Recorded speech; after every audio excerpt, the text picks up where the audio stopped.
મેં મંગ્યું હતું online parcel ને પાર્સલમાં નીકળશે કે આવું એ તો મેં વિચાર્યું નહોતું. જય શ્રી રામ ને જય માતાજી મિત્રો, અને આજ છે મારો બ્લોગ બનાવવાનો બીજો દિન. આપણે જવાનું છે ટ્યુશનમાં. ઘડીક ખમીને પાછા આપણે તો ટ્યુશનમાં વી ગયા, ટ્યુશનમાંથી પાછા આવી ગયા હતા ઘરે. હાલતું હતું લાઇટ ફિટિંગનું કામ. એમાં લાઇટ ફિટિંગનું કામ ચાલ્યું. મને એમ હતું કે ઉઠશે ડમરી ઉઠશે, એના કારણે વી ગયો હું બહાર ખીજડે બેહવા. ખીજડે બેઠો તો વિચાર આવ્યો કે હું કરોડપતિ જોઈ ગયો તો શેરીમાં કાળો કાગડો નતો. ક્યાં તો ઘરે થઈ ગયો ફોન ને હું નીકળી ગયો ગામમાં. 4 બંગલે વાળી ગાડી લઈને નીકળ્યો ગામમાં. જ્યાં આવી ગઈ કરિયાણાની દુકાન, સોરી ઇલેક્ટ્રોકની દુકાન.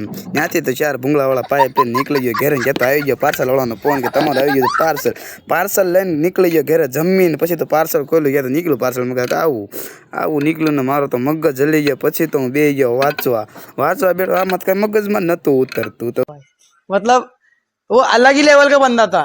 તમને મારો મિની બ્લોગ સારો લાગ્યો તો લાઈક, શેર અને ફોલો કરવાનું ભૂલતા નહીં. મળીએ કાંઈ.